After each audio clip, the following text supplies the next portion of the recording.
안녕하세요. 저는 얼마 전 사랑하는 사람과의 결혼식을 엎은 38살 미혼녀입니다.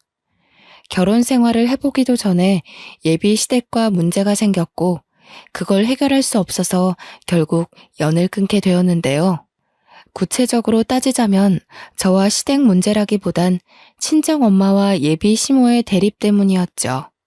이 두 분이 사돈이 되기도 전에 서로 의가상에 돌아설 수밖에 없었던 이유가 솔직히 다소 유치합니다. 여기 사연들을 보니까 훨씬 괴롭고 기상천외한 일들이 많더군요.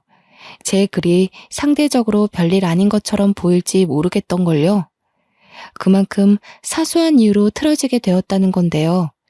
저의 황당한 사연 한번 들어보시겠습니까? 저는 제 또래 나이의 예비 신랑과 작은 기업에서 평범하게 사랑을 키웠습니다. 사내 연애였다는 거죠.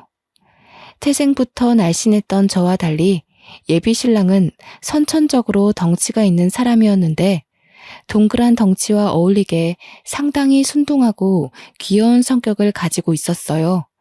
제가 빠지게 된 매력 중에 하나였죠. 곰돌이 같은 남자를 좋아한 제게 예비 신랑은 안성맞춤이었고, 그래서 제가 먼저 접근하여 만나게 된 거예요. 예비 신랑은 쑥스러움도 좀 많았는데 적극적인 제 표현을 늘 부끄러워 하더라고요. 만나볼수록 사람이 거짓말도 잘 못하고 진정성도 있고요. 제가 좀 더 좋아해서 쫓아다녔던 기억이 여전히 생생하네요. 그만큼 좋아했어요. 결혼을 할 정도로 끌려서 프로포즈도 제가 먼저 했거든요. 솔직히 예비 신랑이 좀 소극적인 부분이 있어서 저를 부담스러워할까 싶었는데 다행히 제 프로포즈에 한 번에 응해서 안심했었죠. 우리는 상견례 날짜를 잡기 전 양가 댁에 같이 찾아가 먼저 얼굴을 비출 계획을 짰어요. 그게 예비 신랑 제안이었는데요. 우리 집에 먼저 들리자는 예비 신랑의 의견을 수용하여 저는 엄마와 날짜를 잡았고 우리 엄마를 만나러 가게 되었습니다. 우리 엄마는 계곡 주변에서 펜션을 운영 중인데 아빠와 일찍부터 사별하여 도시 생활을 정리하고 산 주변으로 빠져나와 살고 있던 중이었거든요. 저도 엄마가 쓸쓸할까봐 같이 살고 있어요. 직장과는 거리가 먼 편이라 교통이 좀 불편하긴 하지만 자차로 1시간 정도는 엄마를 위해서 헌신할 수 있잖아요. 지금은 펜션이 비수기라서 예비 신랑과 제가 인사드리러 가기 딱 좋은 시기였죠. 오느라 고생 많았어.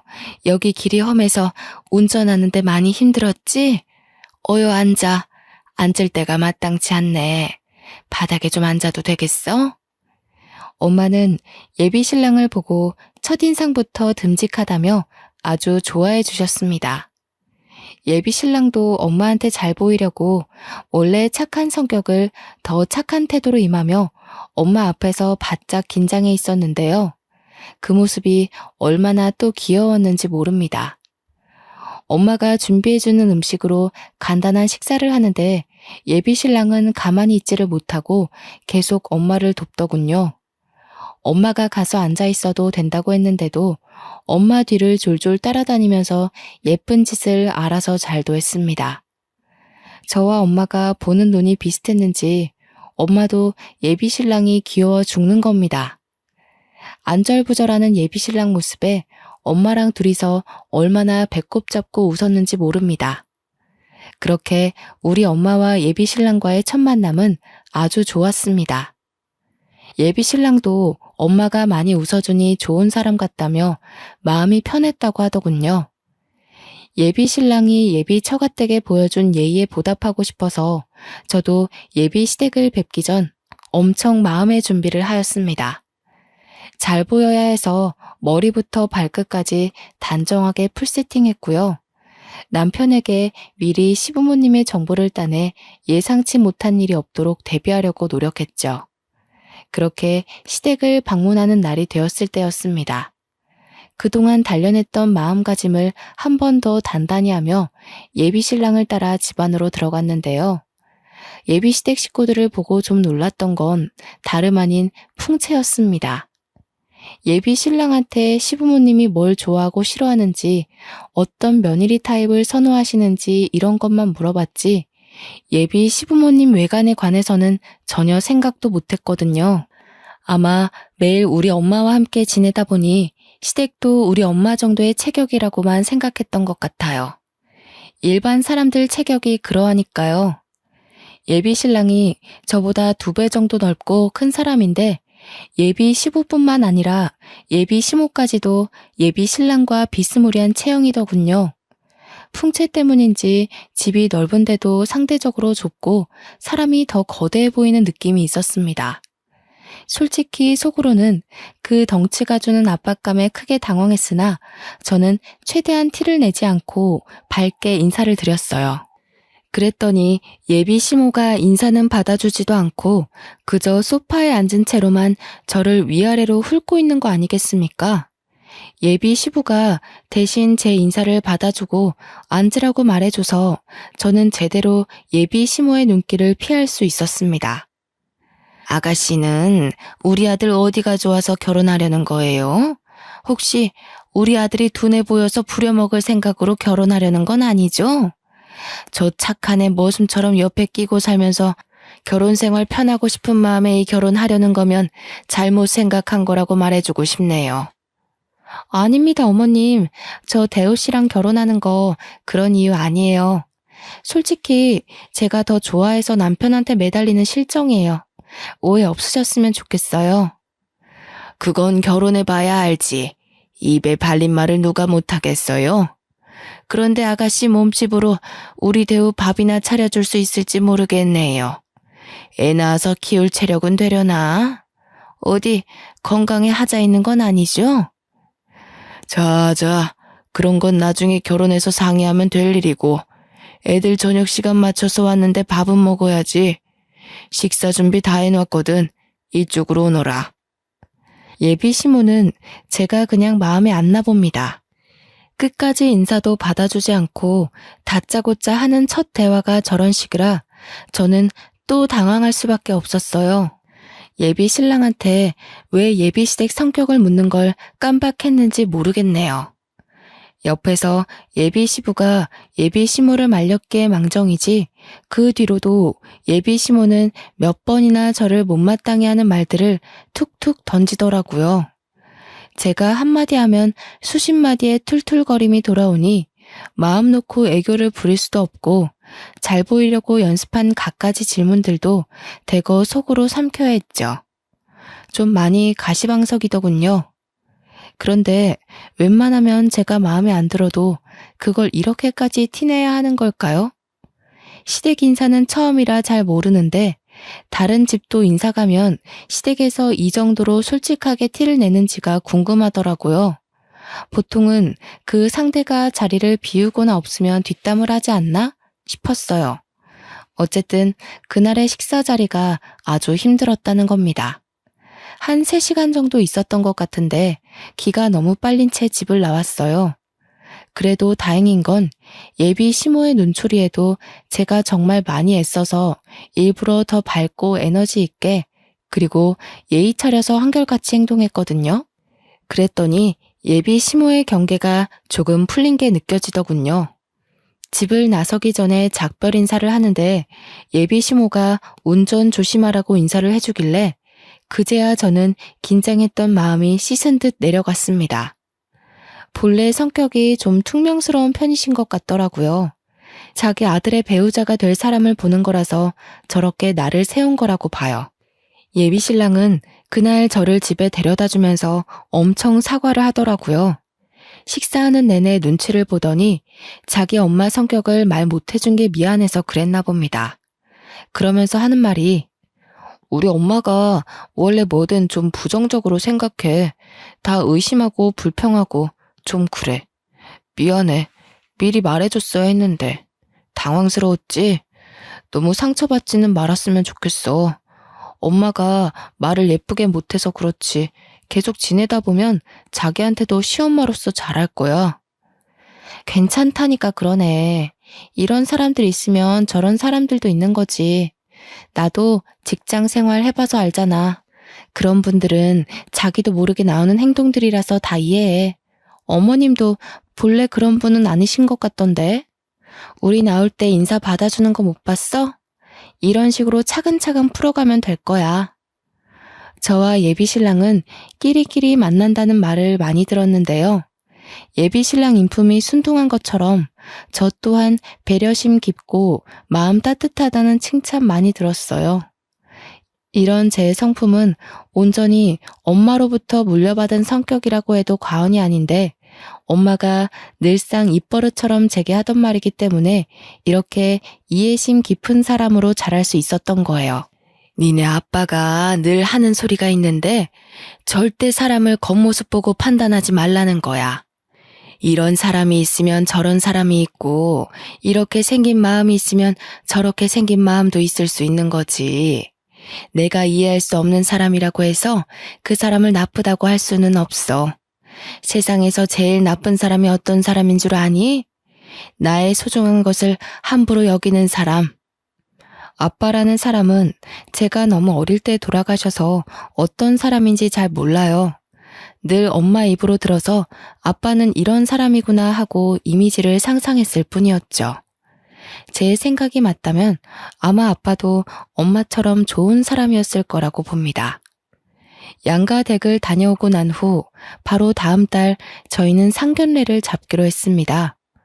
어차피 결혼식은 연말이었고 다른 준비는 차차 하면 되었거든요.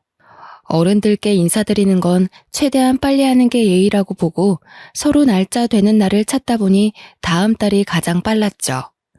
저희는 양가 부모님께 약속 정보를 알려드린 후 분위기 괜찮은 일식집에서 상견례를 하게 되었습니다. 저희 엄마는 펜션을 운영하기 때문에 평소 편한 옷차림만 즐겨 입었는데 이번에 상견례를 위해 제가 옷 한 벌 맞춰줬는데요. 엄마랑 같이 손수 백화점까지 가서 구매한 브랜드 옷인데 그 옷을 입어봤을 때 직원들이 저희 엄마 보고 모델 같다고 너무 날씬하고 예쁘다고 엄청 칭찬해 주더라고요. 제가 봐도 엄마는 참 곱게 나이가 드셨어요.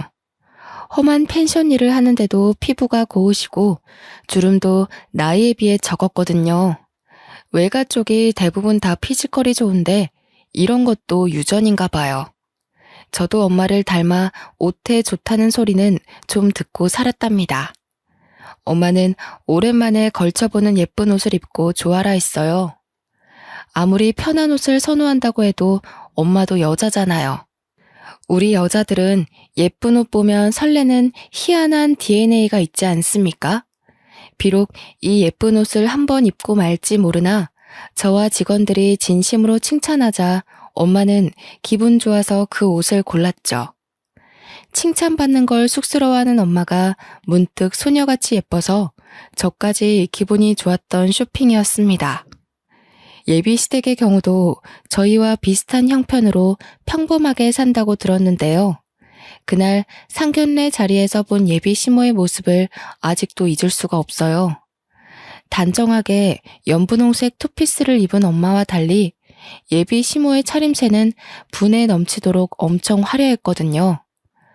처음에 보고 인사드리는 것도 깜빡했을 정도로 엄마와 저는 잠깐 넋을 놓았습니다. 보통 상견례에서 삐까뻔쩍하게 하고 나타나진 않지 않나요? 예비 시모는 누가 봐도 나 돈 많아요. 이런 걸 티내고 싶은 사람처럼 입고 왔더라고요. 상견례 복장에 정답은 없다만 다소 당황스러웠어요. 예비 신랑도 외동, 저도 외동이라 상견례 자리는 꽤 단촐했습니다. 그래도 장소가 장소인지라 휑한 분위기는 아니었어요. 그렇게 바로 음식들이 들어오고 약간은 어색한 관계에서 예비 시부의 말로 자연스레 물꼬를 텄습니다. 펜션을 한다고 들었습니다. 성수기가 지나서 지금은 쉬엄쉬엄 하고 계신 거지요? 그것도 성수기 되면 만만하게 볼 게 아니더라고요. 아, 예. 지금은 좀 괜찮은데 성수기 때는 정말 말도 못해요. 계곡 오는 사람들이 얼마나 많은지 매년 놀란다니까요. 언제 한번 펜션 놀러 오세요. 제대로 대접하겠습니다. 예비 시부와 엄마는 사돈끼리 주고받을 만한 안부를 전하면서 조금은 어색한 기운을 거두려 애썼는데요. 정확히는 예비 시모 빼고 모두가 자리의 분위기를 위해 서로 조심하고 있었죠. 그러나 예비 시모가 뛰어들면서 상견례의 잔잔한 분위기가 큰 파동을 치기 시작했습니다. 이제 뭐 식구가 될 사이니까 한마디 해도 되겠지요, 사부인? 처음 볼 때부터 느낀 건데 우리처럼 나이 있는 사람들은 이렇게 어느 정도 풍채가 있어야 해요. 그렇게 말하면 없는 사람 소리 들어요. 저는 순간 이게 뭔 의미인가 싶었어요. 그건 엄마도 마찬가지인 것 같더라고요. 엄마가 대답을 않고 예비 시모의 말뜻을 최대한 좋게 돌려서 생각하고 있는데 예비 시모의 말이 바로 뒤따랐습니다. 딸도 삐쩍 말라서 애 낳을 힘이나 있는지 모르겠다고 생각했는데 사부인 보니까 집안이 다 이렇게 빈약한가 보네요. 세약이 될래야 뭐 아직 젊으니까 감안할 수 있지만 안사돈께선 신경 좀 쓰셔야겠어요. 요즘엔 다 늙은 사람이 살없이 그렇게 홀쭉하면 뒷소리 나와요. 아, 펜션 비수기라서 장사가 좀 어려우신 거예요? 힘들어서 그러신가? 예비 시부가 말려서 예비 시모가 입을 다물긴 했다만 예비 시모가 우리 엄마 몸매를 지적했다는 건 이 공간 안의 사람들이 전부 이미 명확히 들은 사실이 아닙니까? 우리 집안이 그렇게 막 마른 체형은 아닌데 예비 시댁과 함께 있으니 상대적으로 우리 집안이 삐쩍 말라 보이긴 했어요. 그렇다 해도 첫 만남에 이런 노골적인 멘트는 좀 실례 아닌가요? 그보다 예비 시모보다 저희 엄마가 한 살 더 많거든요. 나이로 유치하게 굴고 싶지 않은데 예비 시모가 매너 없이 나오니까 제 마음이 약간 삐뚤어지더군요. 아니나 다를까 예비 시모 빼고 예비 신랑과 예비 시부는 이미 가시방석인 표정이더군요. 제가 예비 시모 성격을 이미 알기도 했고 예비 신랑한테 들은 게 있으니 이해하고 넘기긴 했는데요. 그래도 우리 엄마를 향한 지적이다 보니까 마음이 계속 불편하더라고요. 저는 아빠 없이 엄마랑만 단둘이 이 나이까지 살았어요. 제게 엄마는 소중한 순위를 매길 수 없을 만큼 제게 전부인 사람이라고요. 또 엄마가 그랬잖아요. 가장 나쁜 사람은 나의 소중한 것을 함부로 대하는 사람이라고. 그 당시 그런 말이 왜 떠올랐는지 모르겠다만 제 기준 나쁜 사람이 예비 시모인 것만 같은 마음이 들었어요. 그래도 참았습니다. 일단은 엄마가 참고 있기도 했고 이 상황을 불편해하는 예비 시부와 예비 신랑의 입장을 생각해서였죠. 제가 좀 말랐죠? 선천적으로 살이 안 찌는 타입이라서요. 그래도 옷 살 때 직원들이 모델 같다고 칭찬을 해주던걸요. 그런 거 보면 이만해도 다 살아갈 만한 것 같아요. 어머나, 그걸 믿으세요, 사부인? 아이고, 순수하기도 하셔라. 그런 건 다 옷 팔기 위한 상술이죠. 자기네들 매출 올려야 되는데 사부인 보고 어머님 같은 분들은 삐쩍 꼴아서 옷태가 안 나요. 라고 어떻게 말하겠어요? 전혀 웃기지도 않은데 예비 시모가 혼자서만 홍홍거리며 웃는 겁니다. 이 무슨 무례한 짓인지 너무 어처구니가 없더군요. 지나가는 똥개도 예비 시모가 저희 엄마한테 신뢰를 범하고 있는 걸 알 정도로 심하다고 봤어요. 나 행복하게 결혼하는 걸 보여주려고 만든 상견례 자리인데 괜히 저희 엄마만 기분 상하게 한 것 같아 엄마에게 너무 미안하더군요. 차라리 그 자리에서 참지 말고 예비 시모한테 한마디 해줄 걸 그랬어요. 지나고 나니 그 자리를 그냥 넘긴 것이 후회가 됐습니다. 상견례가 끝나고 저와 예비 신랑은 엄마한테 사과를 했어요. 엄마는 좀 불쾌한 것 같았지만 말로는 괜찮다며 먼 거리의 본가를 혼자 돌아가셨죠. 그 후 솔직히 예비 신랑과 조금 다퉜습니다. 다퉜다기보단 제가 일방적으로 신경질을 낸 거네요. 예비 신랑은 자기 엄마 잘못을 알고 있어서 그런지 한마디도 못하고 중간중간 미안하다고만 했고요. 그러고 나서도 예비 시모한테서 근근한 시비가 있었지만 저와 예비 신랑의 결혼 준비는 무탈하게 계속 진행되었습니다. 예비 시모가 벌써부터 불편했으나 아직은 예비 신랑을 많이 사랑했기 때문이었죠. 웬만해선 예비 시모와 엄마를 마주치게 안 하고 싶었는데 결혼식에 입을 양가 부모님 옷을 선물로 드리려다 보니 어쩔 수 없이 또 한 번 만남을 가지게 되었는데요. 저는 이런 날을 만든 걸 지금도 뼈저리게 후회하고 있어요. 이날만 아니었다면 저희 엄마가 변을 당하는 일은 없었을 텐데 말입니다. 엄마는 이번에 롱치마와 가디건의 일상복을 입고서 서울로 왔고 예비 시모는 또 졸부처럼 한껏 치장하고 왔더라고요. 첫 만남으로 집에 인사 갔을 때만 해도 저희 엄마와 비슷한 류의 옷을 입고 있어서 몰랐는데 예비 시모는 밖에 나올 때마다 일어나 봅니다. 그게 또 낙인가 보다 하고 넘기려고 했는데 아니나 다를까 예비 시모가 또 참지 못하고 저희 엄마를 보고 입을 놀리는 겁니다. 각자 엄마 옆에서 나란히 걷고 있던 우리도 당연히 들을 수밖에 없었는데요. 어머, 사부인, 옷이 그게 뭐예요? 안 그래도 홀쭉한 사람이 그렇게 추리한 옷 입으니까 정말 없어 보이잖아요. 제가 지난날 뭐라고 했습니까? 우리처럼 늙은 사람들은 살집이 있어야 한다니까요. 예, 압니다. 그런데 뭐 보이는 게 중요한가요? 안사돈께서도 아실 거 아니에요? 우리 정도 되면 젊은 애들이랑은 달라서 혈액순환이 크게 중요하잖아요. 몸이 갑갑하면 좀 불편해서 저는 이런 편한 옷이 좋네요. 저희가 목적지에 도착할 때까지 예비 시모는 계속 자신과 우리 엄마를 비교하면서 엄마의 외관을 계속 지적질했습니다. 그걸 듣고만 있는데 한 번씩 화가 나더라고요. 솔직히 예비 시모 몸매가 누구를 지적할 만큼 훌륭하지 않거든요. 자꾸 우리 엄마 보고 말랐다고 뭐라 하는데 예비 시모야말로 그 몸집이면 비만 클리닉에 등록해야 할 정도라고요. 저와 엄마는 일이 커질까봐 참고 있는 거지 절대 예비 시모의 말이 맞아서가 아닌데 예비 시모는 끝을 모르고 자꾸 자기 몸매를 내세우기만 했어요. 왜 자꾸 고나리질을 저희 엄마한테 하는 건지 도통 예비 시모의 의중을 모르겠더군요. 저는 예비 시모 말이 듣기 싫어서 엄마를 데리고 여성 정장을 보러 들어가 버렸습니다. 직원의 안내를 받고 엄마는 옷을 입어보기 시작했는데 예비 시모랑 예비 신랑이 멀찍이서 옷을 둘러보기만 하며 궁시렁대고 있더라고요. 엄마가 피팅룸에 있는 참에 저는 둘에게 다가갔죠. 어머님, 옷 좀 골라보셨어요? 어머님도 하나 골라서 디자인 한번 맞춰보세요. 저쪽에 거울 있거든요.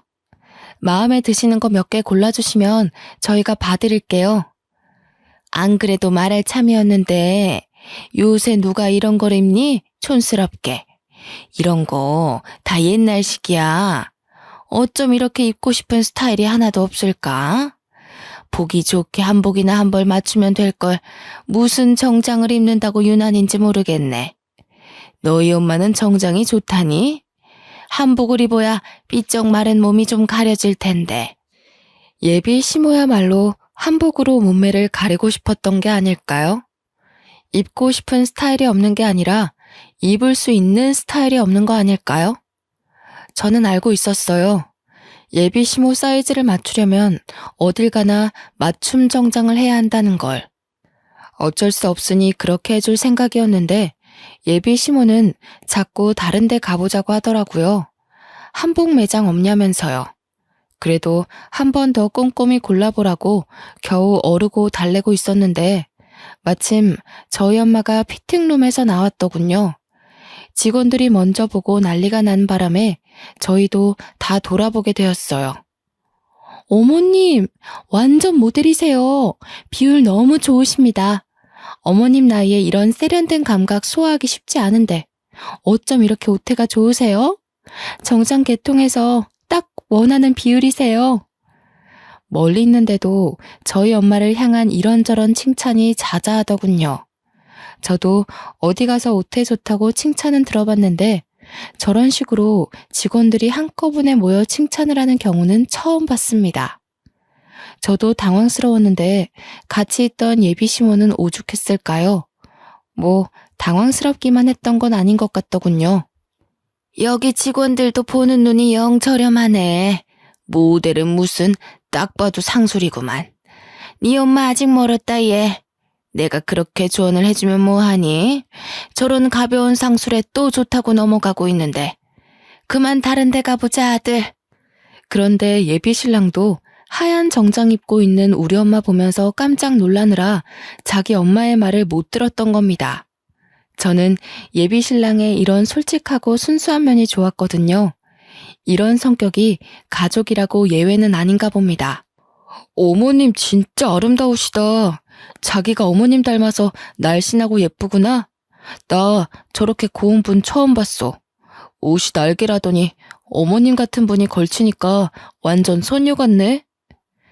예비 신랑의 순수한 표현이 너무 진심으로 와닿아서 저는 웃음이 터져버렸습니다. 그런데 예비 시모는 아들마저 저희 엄마를 칭찬하니 더 화가 났는지 다짜고짜 그 큰 덩치로 옷 사이를 헤집고서 저희 엄마한테 가더라고요. 느닷없이 주위의 직원들을 밀어내더니 언성을 높였습니다. 사부인, 나니까 솔직하게 말해주는 건데 정말 빈티나 보이니까 빨리 벗어요. 이렇게 나갔다간 누가 흉 볼까봐 겁나네. 내가 옷 파는 사람들 믿지 말라고 했죠? 얼른 나와요. 한복 보러 가게. 네? 다들 예쁘다고 하는데 왜 그러세요? 안사돈, 저는 이 옷이 너무 마음에 드는데요. 안사돈은 한복으로 하세요. 저는 다른 색상도 몇 개 입어보고 정장으로 할까 싶네요. 못 산다 못 살아. 제가 이런 거 다 상술이라고 했잖아요. 다 큰 어른이 그런 말도 못 거르고 어떻게 살아왔대요? 멀리서 애들이랑 지켜보는데 애들이 차마 말을 못하는 것 같길래 제가 나서서 알려주는 거라고요. 얼른 갈아입고 나와요. 이봐요 안사돈. 적당히 하세요. 차라리 질투가 나면 난다고 얘기를 해요. 안사돈께서 덩치가 크시니까 제 옆에 있을 때 상대적으로 더 거인 같아 보여서 이러시는 거 아닙니까? 저도 사람 볼 줄 아는데요. 부러워도 부럽다고 말 못하는 사람들이 딱 이럽디다. 다 늙은 사람이 유치하게 아직도 이런 걸로 시기를 해요? 뭐라고요? 거인? 무슨 그런 막말을 하시는 거예요? 빈약해서 병자 같은 게 뭐 예쁘다고 제가 부러워하겠어요. 착각도 유분수지. 내 어이가 없어서 정말. 아무리 그래도 우리 이제 2번밖에 안 본 사이인데 무례가 심하네요, 사부인. 제가 하고 싶은 소리네요. 서로 조심해야 할 사이에 왜 이렇게 선없이 구세요? 왜요? 안사돈은 어디 가서 오태 난다는 소리 못 들어봤는데 이런 거 처음 봐서 신기해요?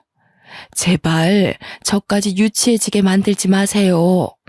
어머, 본색 드러내는 것 좀 봐. 살집 없어서 쭈글쭈글해질 사람 신기하고 말고 할 게 뭐 있다고. 그리고 제가 언제 선없이 굴었나요? 사부인이 선이 없는 거겠죠. 말이 아다르고 어다르다고 저는 조언을 한 거고 사부인은 저를 모욕한 거지요. 알았어. 확실히 덩치 때문에 목청도 크네. 공공장소니까 직원들 곤란하게 하지 말고 소란 그만 피웁시다. 아가씨, 이 옷 마음에 드네요. 그냥 이걸로 할게요.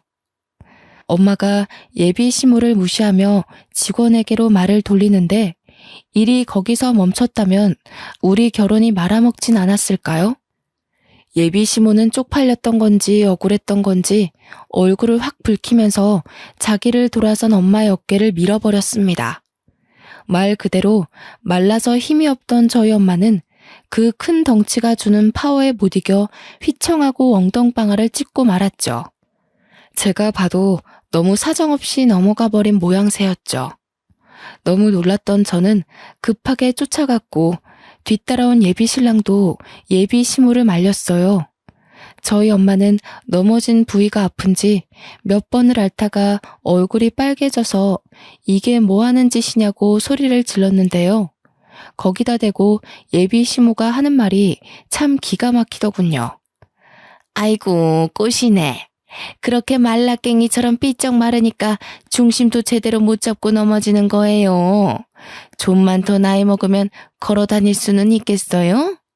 나중에 10년 있다가는 요양병원에서 휠체어나 타셔야겠는데? 옷이 이쁘면 뭐하나? 사람이 다리도 튼튼하고 체격이 있어야지. 다친 사람 앞에서 저런 말을 할 수 있다는 게 저는 무척 충격이더라고요. 심지어 지금 예비 신부는 가해자예요. 그런데 끝까지 자기 잘못을 자각하지 못하고 엄마를 계속 지적하네요. 직원들도 이런 상황을 처음 봤는지 충격으로 놀라서 말을 잃은 것 같더군요. 모두가 나서서 급하게 저희 엄마를 부축해 주는데 엄마 상태가 생각보다 많이 안 좋아 보였습니다. 평소에 남의 도움받는 걸 마다할 만큼 씩씩한 엄마가 중심을 못 잡고 안 되겠다며 다시 주저앉아 버리더라고요. 꼬리뼈랑 허리가 너무 아프다고 하는데 다리에 힘이 쭉 빠져서 나중에는 앉아있는 것도 못하고 들어 누우셨습니다. 백화점 바닥이 대리석으로 되어 있기도 했고 피팅룸 주변에 낮은 선반들이 많았기에 잘못 부딪히면 골절될 만큼 위험한 환경이긴 했거든요. 저는 너무 놀래서 바로 119를 불렀어요. 그 와중에도 예비 시모는 궁시렁궁시렁 대고 있었는데요. 아이고 사부인, 오바 좀 하지 마세요. 그런 방법으로 나 한번 이겨 먹어보겠다고 그러는 것 같은데 산구석에서만 살아서 잘 모르나 봐요. 그런 것도 다 옛날 식이에요. 좀 그만하세요, 어머님. 사람 다쳤는데 그런 식으로밖에 말씀 못하세요?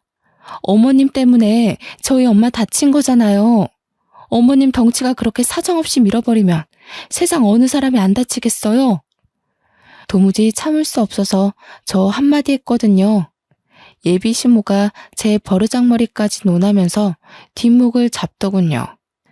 그때 머지않아 구급대원 들어와서 엄마를 살피며 들것에 실었어요. 함께 있던 예비 신랑은 얼굴이 새하얗게 질리더니 지 엄마 등짝을 퍽퍽 때리는 겁니다. 예비 시모도 그때는 조금 큰일인가 싶었는지 구급대원한테 뭐냐고 진짜 다친 거냐고 슬쩍 묻는 겁니다. 저는 따라오겠다는 예비 신랑한테 화를 내면서 너네 엄마나 챙겨서 집에 가라고 해버렸습니다. 그렇게 근처 대학병원 응급실에 급하게 왔는데요. 엑스레이랑 간단한 검사를 마치고 의사를 대면했는데 의사가 꼬리뼈 골절이라고 하네요. 근육도 놀래서 이완주사랑 함께 약도 처방해주고 통증도 심할 테니 입원하고 누워만 있는 게 좋겠다고 해서 당일 입원 수속도 밟았습니다. 그리고 정신없어서 몰랐는데 엄마 머리까지 혹이 생겼더라고요. 아마 넘어질 때 머리도 부딪힌 것 같았어요. 그래서 추가로 MRI 검사까지 마쳤습니다. 그런데 저희 엄마가 진통제를 맞아도 꼬리뼈를 너무 아파해서 그 부분을 여쭤봤더니 의사는 아무래도 선천적으로 뼈가 약한 분이다 보니 충격에 더 영향을 많이 받았을 거라고 나중에 경과보고 수술이 필요할 수도 있다고 하지 뭡니까. 저희 엄마 정말 건강하게 지내셨거든요. 혹시 자기가 저한테 짐이라도 될까봐 늘 건강관리를 해오시던 분이었어요. 한 번도 수술대 근처를 갈 일이 없던 게 저희 엄마인데 생판 남이나 마찬가지인 예비 시모 때문에 엄마 건강에 적신호가 생겼다고 하니까 참을 수 없이 화가 나더군요. 주체할 수 없는 분노에 예비 신랑한테 당장 전화했습니다. 우리 엄마 꼬리뼈 골절됐어. 넘어지면서 행거 쪽에 머리 부딪히는 바람에 혹도 생겼다고. 나 더는 못 참겠거든? 우리 엄마 이렇게 만든 사람 심으로 모실 생각 없고 너랑 결혼 안 할 거니까 네 엄마한테 전해. 폭행죄로 고소할 테니까 경찰서 갈 준비하라고. 자기야, 제발 진정해. 내가 잘못했어. 우리 엄마가 그렇게까지 나갈 줄 몰랐는데 미안해.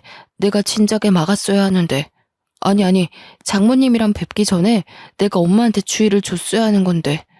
다시는 우리 엄마가 장모님한테 아무 소리 못하도록 만들게. 제발 결혼 안 하겠다는 말은 하지 마. 내가 너를 몰라서 하는 소리겠어? 넌 네 엄마한테 꼼짝 못해. 지난번에 보니까 니네 아빠도 니네 엄마한테 꼼짝하시던데? 내가 뭘 믿고 그 집안에서 살겠어. 차라리 나를 다치게 하지. 난 우리 엄마 손대는 사람이랑 더는 상종하고 싶지 않아. 자기 엄마가 그렇게 행동하는 사람인 줄 알면 아들인 자기가 맞거나 남편인 예비 시부가 진작에 바로 잡아놨어야 하는 거 아닌가요? 예비 시모가 대놓고 우리 엄마를 모욕하는 걸 둘 다 지켜보고만 있었잖아요. 이건 착한 걸 떠나서 비굴한 거라고 봐요. 저딴 식으로 남들한테 피해주면서 자기의 자존심 세우는 인간 말종인 아줌마나 그걸 말리지 못해 전전긍긍하며 기죽어 사는 남편이나 그걸 그대로 보고 자랐을 아들이나 다 결국엔 같은 근본일 거란 생각이 들더군요.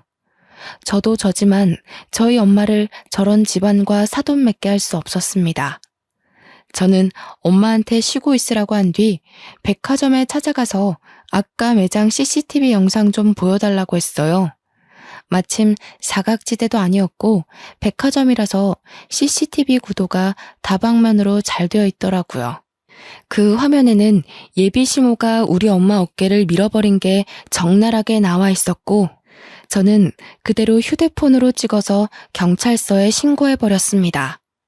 폭행죄로 신고했더니 예비 시모는 조사받는 중이고 함께 따라온 예비 신랑은 저를 보자마자 무릎 꿇고 사정을 하기 시작하더군요. 자기야, 내가 이렇게 빌게. 제발 우리 엄마 좀 살려줘. 내가 평생 장모님 모시면서 효도할게. 우리 결혼하면 친정 가서 지내자. 응? 한 번만 더 장모님 소리 하기만 해봐. 당신 입에서 장모님 소리 들으면 네 엄마가 내 시엄마 된 기분이라서 별로거든? 제가 왜 봐줘야 합니까? 감히 우리 엄마를 다치게 했는데. 이게 무릎 한번 꿇는다고 될 일인가요? 나이 먹고 제일 약한 곳이 허리라는데 살면서 척추가 하는 기능이 얼마나 비중이 큰데 이러다가 허리 쪽으로 만성 통증 생기면 어쩌려고 그런 생각 없는 짓을 했답니까? 저희 엄마 평생 허리 치료하면서 주기적으로 병원 다녀야 할지도 몰라요. 자기 엄마가 큰 잘못을 했으면 인정하고 벌을 받게 해야지. 우리 엄마 상태 들여다보지도 않고서 무작정 자기 엄마 걱정만 주구장창하는 건 무슨 경우랍니까? 생각할수록 기가 차서 합의해달라는 예비 신랑의 꼴까지 보기 싫더라고요. 근데 더 기가 막힌 건 예비 시모의 태도였습니다. 아들아, 당장 일어나지 못해? 뭘 잘못했다고 무릎을 꿇어? 무릎 꿇을 가치가 없는 것들이야. 어디 젊은 것이 못된 것만 배워서 지 시엠이 될 사람을 경찰에 신고한단 말이니? 너는 이런 여자 뭐가 좋다고 아직도 결혼 타령이야? 말은 바로 하세요, 아줌마. 무릎은 아들이 아니라 아줌마가 꿇으셔야죠. 아직도 상황 분간 안 되세요? 우리 엄마 지금 수술해야 할지도 모르거든요. 제가 조만간 진단서 떼서 제출할 건데 그럼 아줌마 폭행죄로 안 끝나요. 상해죄로 더 큰 처벌 받는다고요. 아줌마? 기가 차서 정말. 니네 엄마가 홀쭉해서 뼈 부서진 걸 왜 내 탓하니? 그래서 내가 평소에 살 좀 찌우라고 한 거야. 다 늙은 지엠이 건강 생각해줬으면 고맙다고 엎드려서 절이나 할 것이지. 버르장머리 없게. 뭐가 그렇게 잘나서 자꾸 자기 몸매 과시하는지 모르겠는데요. 아줌마 건강이야말로 급해 보이거든요. 아들한테 어디 가까운 비만 클리닉 좀 등록해달라고 하세요. 아줌마 처음 봤을 때 정말 굴러다니는 줄 알고 놀랐어요. 솔직히 제가 본 사람 중에 아줌마가 제일 뚱땡이거든요. 조금 유치해 보일지라도 그게 예비 시모한테 잘 먹히는 것 같아 저는 더 유치하게 몰아붙였어요. 그랬더니 지켜보던 형사님들이 몇 분 웃으시더라고요. 예비 시모 얼굴은 이미 빨개질 대로 빨개졌고요. 경찰서에서 가장 우스운 다툼을 한 뒤 며칠이 지났는데요. 제가 엄마 간병하는데 일주일이나 지나서야 예비 신랑이랑 예비 시모랑 예비 시부가 사과하기 위해 얼굴 비추러 왔더군요. 그동안 일부러 오라고 독촉도 안 했어요. 어차피 고소 취할 생각도 없고 제가 굳이 나서서 골칫거리를 끌고 올 필요가 없었으니까요. 찾아왔길래 꼴도 보기 싫어서 인사도 안 했더니 머뭇거리고 있던 예비 시모 옆에서 예비 시부랑 예비 신랑이 사과 안 하냐고 엄청 쪼으더군요. 사과하면 될 거 아니야. 저기 사부인 미안해요. 나는 거기서 그렇게 힘없이 넘어질 줄 몰랐지. 내가 진짜 살짝 밀었거든. 정말 오해야. 내가 뭐하러 사람 다칠지도 모를 짓을 하겠어. 저기 아줌마, 지금 변명하러 온 거예요? 아줌마는 잘못할 의도가 없어졌는데 우리 엄마가 넘어지는 바람에 고소당해서 억울하다. 뭐 그런 얘기가 하고 싶은 거예요? 왜 찾아오신 거예요? 어처구니가 없어서 따져드니까 예비 시부랑 예비 신랑은 아무 말도 못하고 있고 예비 시모만 비죽거려가며 미안하다고 우물쭈물 또 사과를 하는 겁니다. 그때 지켜보던 엄마가 한마디 얹었는데요. 반성 좀 하셨어요? 안사돈께서 잘못하신 건 저를 다치게 해서 고소받은 것만이 아니에요. 상대방을 겉으로 판단하고 조언을 가장해 멸시를 한 거, 그럼에도 잘못을 자각 못하고 목소리 높이는 뻔뻔함, 그게 잘못됐다는 거예요. 다시는 어디 가서 그러지 마세요. 아니 근데 삐쩍 꼴아있는 사람만 보면 이렇게 다치기 쉬우니까 살 좀 찌우라고 한 것뿐이에요. 사부인이 너무 말라서 그렇지 살만 좀 있었으면 이 지경까지는 안 다쳤겠지요. 이 말을 듣고 있던 옆 침대 환자들이 혀를 끌끌 차기 시작했습니다. 저희 엄마가 병원 입원한 지 일주일 만에 병실 환자들이랑 친해졌는데 보호자들까지 전부 저희 엄마가 왜 입원했는지 사정을 알고 있거든요. 그년 낯짝 한번 보고 싶다면서 다들 제 일처럼 성내주셨는데 이렇게 낯짝을 보게 된 거죠. 아이고 참네. 아지매요. 뭘 몰라서 그러는데 우리 나이에 아지매처럼 암소만 하면 골병 듭니다. 젊은 것들이야 젊어서 병을 이길 힘이나 있지. 우리같이 늙은 사람들이 그럴 힘이 있겠어요? 오래 살고 싶으면 관리 좀 하소. 아줌마 정도면 고도비만일 텐데 혈압 높지요? 조만간 당뇨라도 생기겠구만. 풍채 좋다는 말은 아줌마 같은 몸을 보고 하는 게 아니에요. 아줌마는 그냥 뭐 뒹글뒹글 굴러다닐 몸이네. 뚱뚱한 게 자랑은 아니지 않나요? 오히려 이쪽 분이 몸에 장근육도 있고 건강하던디. 의사 선생님도 이 짝 보고 평소 운동신경이 있는 덕에 이만한 거라고 하더이다. 어이가 없어서 원. 무슨 운동신경이요? 말라 비틀어진 인형같이 쓰러지더니만 참나 웃겨. 아직 상황 파악이 안 되시나 본데 세 분 다 무릎 꿇고 사정해도 모자라요. 형사 고소 들어갔다면서요? 합의 안 되면 벌금 많이 물 텐데. 치료비까지 물어야 돼요. 돈 없으면 징역살이 할지도 모를 판인데 지금 그렇게 장난식으로 사과할 게 아니에요. 돈도 없는 사람들 같구만. 아줌마, 이 병원 오는데 메이커 덕지덕지 얹고 온 거 보니까 돈 많은 척 보이고 싶었나 본데 우리 아들이랑 며느리가 여기 의사거든요. 요즘 돈 많은 사람들 그렇게 안 입어요. 더 감추지. 병실 내 환자랑 보호자분들이 전부 저와 저희 엄마 편을 들어서 적극적으로 공격을 해주는데 너무 속이 시원하더라고요. 아무 말도 못하고 표정 썩어있는 예비시 목골이 참 보기 재밌었어요. 더 할 말 없으시면 나가주시겠어요? 여기 환자분들 안정 취해야 되는데 그 큰 덩치로 입구를 막고 있으니까 보기만 해도 영 피로해서요. 이제 법적으로 해결할 일만 남았으니까 볼 필요도 없을 것 같은데 앞으로 찾아오는 일 없도록 해주세요. 아무 말 못한 예비시모는 자존심 무척 상해하면서 먼저 병실을 박차고 나갔습니다. 예비시부랑 예비신랑은 저희한테 미련이 있는 것 같았는데 저는 끝내 돌아보지 않았죠. 저런 아줌마가 제 시모가 되었을 생각만 하면 자다가도 벌떡 일어날 지경이에요. 결혼이란 거 남편 하나 보고 할 수 있다고 생각했는데 역시 결혼은 집안 문제였네요. 그 후로도 저희 엄마는 한 달 넘게 입원 중입니다. 치료비가 점점 늘어나니까 그쪽에서도 안 달랐는지 하루에 한 번씩 전화와서 합의금 점점 높여 부르더라고요. 절대 합의해줄 생각 없어요. 저희 엄마 허리가 하루아침에 일이 망가졌는데 그깟 돈으로 상황 무마시키는 건 말이 안 되니까요. 잘못을 했다면 그 대가가 얼마나 무서운지 느껴봐야 다시는 이런 짓 안 할 거 아닙니까? 진심으로 반성해도 봐줄까 말까인데 돈이면 다 되는 줄 아는 저 심보도 참 마음에 안 드네요. 합의고 뭐고 10년이 걸려도 안 해줄 생각입니다. 제 사연 읽어보니 어떠신가요? 다소 아이들 싸움 같기도 하죠. 저도 예비 시모 같은 유치한 사람 처음 봤거든요.